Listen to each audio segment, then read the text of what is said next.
Hi, this is Barb Patterson from the ornithology class, and I read 245 at Front Range Community College in Fort Collins, Colorado. In the previous video, we just demonstrated how to use a cavity nesting camera to study cavity nesting birds and the use of their cavities. So in this video, I'm just going to give you a little bit of background, and the protocol we're using for this study is called a field protocol to monitor cavity nesting birds, put out by Rocky Mountain Research Station. So we're using their protocol so that as we do this study over years, we're using the same method so that we can compare over time. Now, you can go into the forest and using binoculars, search for cavities on your own, and you can go back and look at those over again and see if there's any use. One of the things we're looking for is little scratches at the entrance of the cavity or nest materials or feathers being used by that bird to prepare the nest for that breeding season. But in addition, if you want to get more information, you can use a cavity nesting camera on a survey rod. This is the camera, and you can see how small this is, and the camera is right here. And if a cavity is even smaller than this, you can get into cavities the size of chickadees and nuthatches.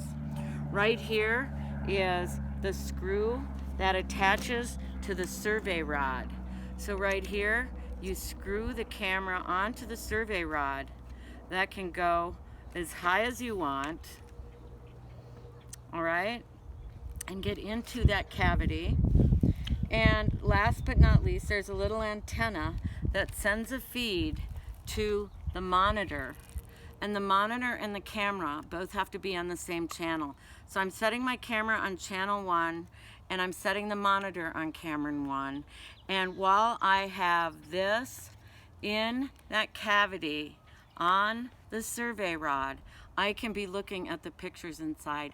We were doing a great horned owl nest last year, and a winter storm moved in, and the nest failed, and there were 2 cracked eggs. So she laid the eggs, but they didn't hatch. So that was really good information for us. Of course, you want to be very sensitive to the nesting season and not disturb them when they're on the nest. Now what we do is we use a nest card. On one side of the nest card is the data that you're gathering, like things like UTM coordinates and date, year, location. And on the back is the observation card that you record whether it's active or inactive, and you survey like 5 times pre-season to nesting.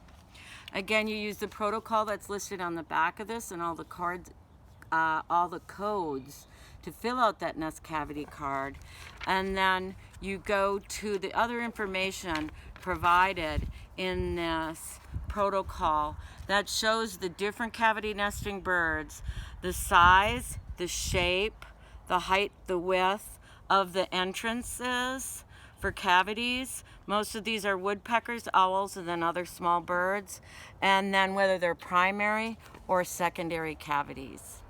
So we use this information to learn more about birds, nest success, and also leaving wildlife trees for cavity nesting birds.